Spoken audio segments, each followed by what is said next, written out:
Rita's public സ്കൂളിൽ ഹിജാബ് ധരിച്ച് ഒരു പെൺകുട്ടി സ്കൂളിലെത്തിയതാണ് വലിയ വിവാദങ്ങൾക്ക് തിരികൊളുത്തിയത്. സ്കൂൾ മാനേജ്മെൻറ്റ് പറയുന്നതനുസരിച്ച് സ്കൂളിനൊരു നിയമാവലിയുണ്ട്. ആ നിയമാവലി അനുസരിച്ച് അവിടെ പഠിക്കുന്ന കുട്ടികളെല്ലാം പ്രവർത്തിക്കാവൂ എന്നാണ് അവർ പറയുന്നത്. എന്നാൽ ഈ നിയമാവലിയിൽ ഒരു ക്രൈസ്തവ മാനേജ്മെൻറ്റ് സ്കൂളായ ആ സ്കൂളിന് ക്രൈസ്തവപരമായ എല്ലാ ചടങ്ങുകളും അനുവദിക്കാൻ കഴിയും. പബ്ലിക് സ്കൂളാണെങ്കിൽ കൂടിയും അത് ക്രിസ്തുമത വിശ്വാസം അനുസരിച്ചുള്ള പ്രാർത്ഥനാ രീതികളും അതുപോലെ തന്നെ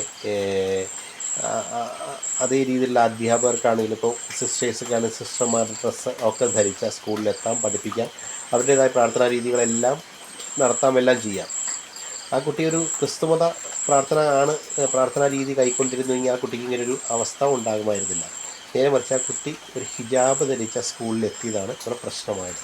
നേരത്തെ ആ കുട്ടിക്ക് 4 മാസത്തോളം ആ കുട്ടി ഹിജാബ് ധരിച്ച സ്കൂൾ മാനേജ്മെൻറ്റിനെ ഭയന്ന് ഹിജാബ് ധരിച്ച് എത്താതിരിക്കുകയും സ്കൂളിൽ ഹിജാബ് ധരിക്കാതെ സ്കൂളിൽ വരികയും എന്നാൽ 4 മാസങ്ങൾക്ക് ശേഷം ഹിജാബ് ധരിച്ച് വന്നപ്പോഴാണ് ഈ പ്രശ്നം ഉണ്ടാകുകയും ചെയ്തതെന്ന് പറയുന്നു.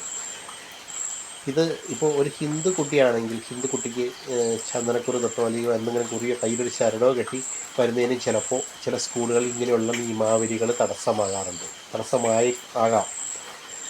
ഇപ്പോൾ ഈ ഭാരതത്തിൽ ഇന്ത്യ എന്ന മഹാരാജ്യം ഒരു മതേതര രാജ്യമാണ്. എല്ലാ മതങ്ങൾക്കും തുല്യമായ പങ്കാളിത്തം, കാരണം മതേതര മൂല്യങ്ങൾക്ക് വില കൽപ്പിക്കുന്ന രാജ്യമാണ്.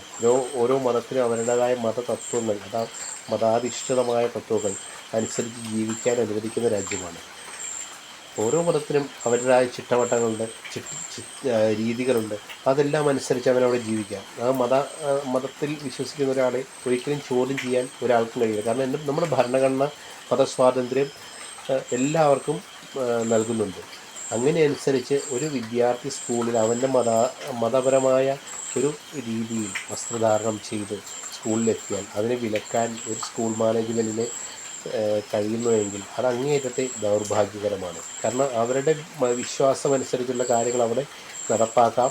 മറ്റു മതത്തിൽപ്പെട്ട കുട്ടികൾ അവിടെ വരുമ്പോൾ അവരുടെ വിശ്വാസങ്ങൾ അനുസരിച്ച് വരാൻ സാധിക്കാതിരിക്കുകയും അതിനനുവദിക്കാതിരിക്കുകയും ചെയ്യുന്നത് അങ്ങേയറ്റത്തെ ലജ്ജാവഹമാണ്, അങ്ങേയറ്റത്തെ അസഹിഷ്ണുതയാണ് അവിടെ കാണിക്കുന്നത്. ഒരു മതവും പല മതത്തിൽ വിശ്വസിക്കുന്ന കുട്ടികളാണ് ആ സ്കൂളിൽ പഠിക്കുന്നത്. അവർക്ക് എല്ലാവർക്കും സ്വീകാര്യമാകുന്ന തരത്തിൽ ഒന്നെങ്കിൽ സ്കൂൾ മാറുന്നത്. കാരണം ഒരു മതത്തിൻ്റെയും ഒരു ചടങ്ങുകൾ സ്കൂളിൽ അനുവദിക്കുന്നത്. ആ സ്കൂള് ക്രൈസ്തവ വിശ്വാസം അനുസരിച്ച് പ്രവർത്തിക്കുന്ന പബ്ലിക് സ്കൂളാണെങ്കിൽ കൂടിയും ആ ക്രൈസ്തവപരമായ ഒരു ചടങ്ങുകളും ആ സ്കൂളിൽ അനുവദിക്കുന്നത്. നേരത്തെ നമ്മൾ വിദ്യാഭ്യാസ മന്ത്രി പറഞ്ഞതനുസരിച്ച് സ്കൂളുകൾക്ക് മതപരമായ ഒരു കാര്യവും സ്കൂളുകളിൽ അനുവദിക്കില്ല. എല്ലാ സ്ഥാപനങ്ങൾക്കും പൊതുവായിട്ടുള്ള പ്രാർത്ഥനാ ഗീതം കൊണ്ടുവരും, പൊതുവായിട്ടുള്ള ഒരു പ്രാർത്ഥനാ രീതി തന്നെ അനുവദിക്കുമെന്നാണ് അദ്ദേഹം പറഞ്ഞത്. കാരണം അങ്ങനെ ഒരു രീതി കൊണ്ടുവരിക, ചന്ദനക്കുറി തൊട്ടും കുരിശുമാലയിട്ടും ഹിജാബ് ധരിച്ചും ഒരു കുട്ടി സ്കൂളിൽ വരണ്ട, എല്ലാവർക്കും സ്വീകാര്യമാകുന്ന ഒരു തത്വം എല്ലാ സ്കൂളിലും അങ്ങനെ നടപ്പാക്കുക. ഇതല്ലെങ്കിൽ എല്ലാവർക്കും അവരുടെ മതാധിഷ്ഠിതമായ ചടങ്ങുകൾ അനുസരിച്ച് ജീവിക്കാനുള്ള സ്വാതന്ത്ര്യം അവർക്ക് അനുവദിച്ചു കൊടുക്കുക. ഹിന്ദുവിന് കുറി തൊടാനും ഇസ്ലാമിന് ഹിജാബ് ധരിക്കാനും അതുപോലെ ക്രിസ്ത്യനാണെങ്കിൽ അവന് കുരിശുമാലയിടാനും ഒക്കെയുള്ള സ്വാതന്ത്ര്യം ഓരോ സ്കൂളിലുമുണ്ട്. കാരണം അതവന് മതപരമായ സ്വാതന്ത്ര്യമാണ്, അത് ഈ രാജ്യം അനുവദിക്കുന്ന സ്വാതന്ത്ര്യമാണ്. ഒരു മതത്തിൽ മതത്തിൽ ഉള്ള ആളുകൾക്ക് അവൻ്റെ വിശ്വാസങ്ങൾക്കനുസരിച്ച് ജീവിക്കാനുള്ള സ്വാതന്ത്ര്യമുണ്ട്. അതിനെ ചൂഷണം ചെയ്യാൻ ഒരു സ്കൂൾ അധികൃതർക്കും അവകാശമില്ല, ഒരു മാനേജ്മെൻറ്റിനും അവകാശമില്ല. അതിന് അങ്ങനെയൊരു സമീപനം ആ സ്കൂൾ എടുത്തിട്ടുണ്ടെങ്കിൽ അത് അങ്ങേയറ്റം ദൗർഭാഗ്യകരമാണ്, അങ്ങേയറ്റത്തെ അസഹിഷ്ണുതയാണതിൽ വെളിവാകുന്നത്.